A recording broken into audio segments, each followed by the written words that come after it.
வணக்கம். எல்லாரும் எப்படி இருக்கீங்க? சண்டே பார்த்தீங்கன்னா, எங்க வீட்ல ஒரே ஜாலியா ஜிம்கானா தாங்க. ஏன்னா வெளியில போனோம். அதுவும் குட்டீஸ கூட்டிக்கிட்டு.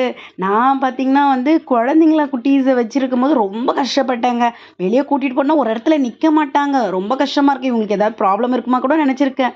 நெறைய குழந்தைங்க பார்த்தீங்கன்னா, ஸ்பாட்டிஃபை, டிசபிள்ன்னு சொல்லிட்டு நெறைய குழந்தைங்க இப்ப இருக்கிறாங்கங்க. அவங்களலாம் பார்க்கும்போது பார்த்தீங்கன்னா, அவங்கள பெத்தவங்க படுற கஷ்டத்த நான் அனுபவிப்பேங்க. எப்படிலாம் கஷ்டப்பட்டுட்டு அவங்கள பார்த்துக்கிறாங்க அப்படின்னு சொல்லிட்டு. ஸோ இந்த இதெல்லாம் என்ன ப்ராப்ளம்னா, உடம்புல இருக்கிற சில பிரச்சனையாலும் வருது. ஆனாலும் பார்த்தீங்கன்னா, குழந்தைங்க மத்த குழந்தைங்க கூட நல்லா ஓடி ஆடி விளையாடினாலே எந்த ப்ராப்ளமும் இருக்காதுங்க. இப்ப இருக்கிற கல்ச்சர் பார்த்தீங்கன்னா, ரொம்ப மோசமா தான் இருக்கு.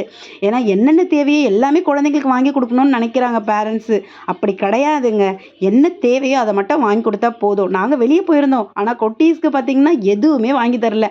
அந்த லெவலுக்கு என் குட்டீஸ் இருந்தாங்கங்க. அது எதனாலனா, அவங்க அப்பாவால மட்டும் தான் நடக்கும். ஏன்னா, நான் போனாலும் என்னை ஏமாத்த தான் செய்வாங்க. ஸோ உங்க வீட்ல இந்த மாரி குட்டீஸ்லாம் இருக்காங்களா? அவங்கள எப்படிலாம் நீங்க பக்குவப்படுத்தலாம் அப்படின்றது தான் இந்த வீடியோ. ஸோ ஃபுல் வீடியோ பாருங்க. என் வீடியோ பிடிச்சிருந்தா லைக் பண்ணுங்க. நான் பார்த்தீங்கன்னா, என் லைஃப்ல நெறைய கஷ்டத்த அனுபவிச்சு வந்திருக்கேங்க. ஸோ அதனால என்ன போல நெறைய பேர் இருப்பீங்க. ஸோ நீங்கலாம் கஷ்டப்படக்கூடாது அப்படின்றதுக்காக தான் இந்த வீடியோ. சரிங்களா? ஒவ்வொரு குழந்தையும் நம்ம சின்ன வயசுலேருந்தே ஓரளவுக்கு பக்குவப்படுத்திட்டோம்னா, அவங்க வளரும்போது டெஃபினட்டாங்க நமக்கு ஏத்தா மாதிரி வருவாங்க. அவங்களுக்குள்ள என்ன திறமை இருக்கு அப்படின்றத நம்ம கண்டுபிடிக்கணுங்க. இப்ப பார்த்தீங்கன்னா குகேஷ்ன்றவங்க 18 வயசுக்குள்ள சாம்பியன் பட்டம் வாங்கியிருக்காங்க. ஸோ இதெல்லாம் எதனால? அவங்களோட பெத்தவங்க அந்த லெவலுக்கு பக்குவப்படுத்தி வளர்த்துருக்காங்கங்க. ஸோ நான் சின்ன பொண்ணா இருந்தப்ப பார்த்தீங்கன்னா இந்த ஜங்கிள் புக்கு பார்க்கணும்னா எனக்கு ரொம்ப பிடிக்குங்க. எங்க பாட்டி வீட்ல எங்க வீட்ல அந்த அளவுக்கு டிவி கிடையாது. எங்க பாட்டி வீட்ல போய் பார்ப்பேன்னா ரொம்ப சந்தோஷமா இருக்கும். ஜங்கிள் புக்குன்ட்டு. அது அதுக்காக முஃபஸ்னா படம் தான் குழந்தைங்கள கூட்டிட்டு போனோங்க. ஸோ இந்த மாதிரி குழந்தைங்க நல்லா பார்ப்பாங்க அப்படின்னு சொல்லிட்டு. என் பையன் பார்த்தீங்கன்னா கிட்டார் கிளாஸ் போயிட்டுருக்கான். ஸோ அங்கே வாசிக்கிறதுனால இங்கே சூப்பராக வாசிச்சாங்க. எப்படி இருக்குன்னு சொல்லுங்க.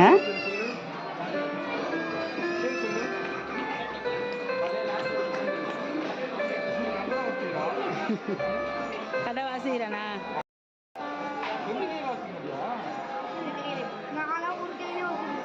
2 கையில வாசிடா. க்காக பணம் சம்பாதிக்கணும்னு சொல்லிட்டு வெளியில போய் அலைஞ்சு நிறைய பேர் திரிகிறாங்கங்க. ஆனா பார்த்தீங்கன்னா, நமக்குள்ளே நம்ம குழந்தைங்கள வச்சு பார்க்கும்போது, நமக்கு பணம் அந்த அளவுக்கு அவசியமா இருக்காதுங்க. பண தேவை கண்டிப்பா இருக்கு ஒவ்வொருத்தருக்கும். ஆனா அதிகமான பணம் சம்பாரிச்சா தான் நம்ம ஃபேமிலிய சந்தோஷமா வச்சுக்க முடியும்னு நெறைய பேர் நெனைக்கிறாங்கங்க. அது ரொம்ப தப்பானது. ஏன்னா என்ன இருக்குதோ அத வச்சு நம்ம கண்டிப்பா சந்தோஷப்பட முடியுங்க. என் ஹஸ்பண்ட் சொல்வாரு, குழந்தைங்களுக்கு எது வாங்குனாலும் கொஞ்சம் காஸ்ட்லியா தான் வாங்குவாரு. ஆனா நான் அப்படி கிடையாது. என்ன தேவையோ அது ஏன்னா நான் கஷ்டத்துல வளர்ந்தவன்றதுனால பார்த்தீங்கன்னா, ஒவ்வொரு பொருளும் வாங்கும்போது அதோட ரேட்டு பார்த்து தாங்க வாங்குவேன். புடிச்சிருந்ததுன்னா வாங்கிக்கோ அப்படின்னு சொல்லுவாரு. ஆனாலும் நான் என் கிட்ட அந்த அளவுக்கு எதுவுமே கேட்க மாட்டேங்க. ஏன்னா எங்க அப்பா சின்ன வயசுலேருந்து கஷ்டமா அப்படின்னு சொல்லி வளர்த்ததுனால, சரி நம்மளால மத்தவங்க கஷ்டப்படக்கூடாது அப்படின்றதுக்காக நான் 6த்துலேருந்தே வேலைக்கு போவேங்க. அதாவது ஸ்கூல் லீவு கூட நானு சும்மா இருக்க மாட்டேன். ஏதாவது ஒரு விஷயம் பண்ணிக்கிட்டே இருப்பேன். அதுலேருந்து வர காச வச்சு எனக்கு தேவையான பேகு, செருப்பு அந்த மாதிரி நெறைய விஷயங்கத்த வாங்கியிருக்கேங்க. ஆனா நான் படிப்பையும் நான் விடல. படிப்புன்றது தான் முக்கியம். படிப்பு இருந்ததுன்னா, நம்ம கிட்ட இருந்து யாரும் எதையும் திருட முடியாதுங்க. ஏன்னா பணம் காசு இருந்தா கூட எல்லாரும் திருடிடுவாங்க. அதனால படிப்ப மட்டும் யாராலயும் திருட முடியாது. அதனால பார்த்தீங்கன்னா படிப்ப நான் ரொம்ப கெட்டியா பிடிச்சுக்கிட்டேங்க. ஸோ இங்கெல்லாம் இந்த ஷோரூம் போம்போது பார்த்தீங்கன்னா, ரேட்டெல்லாம் பார்க்க செம காஸ்ட்லியா தான் இருந்தது. இந்த கடை பார்த்தீங்கன்னா வெஸ்ட் சைடு தான் போயிருந்தோங்க. துணிலாம் சூப்பரா இருந்தது. எனக்கு போடணும்னு ஒரு ஆசை இருந்தது. ஆனா அதோட ரேட்ட பார்க்கும்போது, நான் போட்டிருக்க ட்ரெஸ்ஸே செமையா இருக்கே! இதோட ரேட் நான் போட்டிருக்கிறது 350 தாங்க. இதோட இதுவே சூப்பரா இருக்கே! அப்படின்னு நினச்சுக்கிட்டேன். ஸோ அதனால எனக்கு அது வாங்கணும் அப்படின்ற தாட் இல்ல. உண்மையா சொல்லணும்னா. என் பொண்ணுக்கு ஒரு சைக்கிள் எடுக்கணும். ஸோ அதுக்காக பார்த்துட்டு இருந்தோம். டெக்லத்தான் தாங்க போயிருந்தோம். ஸோ அதெல்லாம் ஓட்டி பார்த்துட்டு இருந்தாங்க. அதில பார்த்தீங்கன்னா, நெறைய ஸ்போர்ட்ஸ் ஐட்டம்ஸ் இருந்தது. சரி நமக்கு என்ன தேவையோ அத வாங்கலாம் அப்படின்னு சொல்லிட்டு தான் பார்த்துட்டு இருந்தோம். அப்புறம் அந்த ஸ்கேட்டிங் சம்மந்தமான நெறைய பொருள் இருந்ததுங்க. ஸோ குட்டீஸ்லாம் இது வேணும், அது வேணும்னாங்க.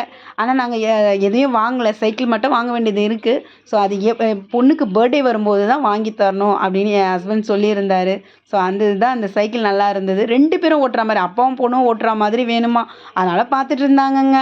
ஸோ நான் சைக்கிள் சின்ன வயசுல அவ சைக்கிள்லாம் எடுத்து ஓட்டியிருக்கேன். என்னால அதெல்லாம் பார்க்கும்போது கொஞ்சம் கஷ்டமா தான் இருந்தது. அத நான் ஒழுங்கா ஓட்டி பழகல. அதனால தான் இப்போ வரைக்கும் நான் சைக்கிள் அந்த அளவுக்கு ஓட்ட வராது. ரொம்ப ஓவரா பக்குவப்பட்டுட்டேங்க. அதனால ரொம்பவும் கஷ்டப்பட்டுட்டேன். குழந்தைங்கள ஓரளவுக்கு பக்குவப்படுத்துனா போதுங்க.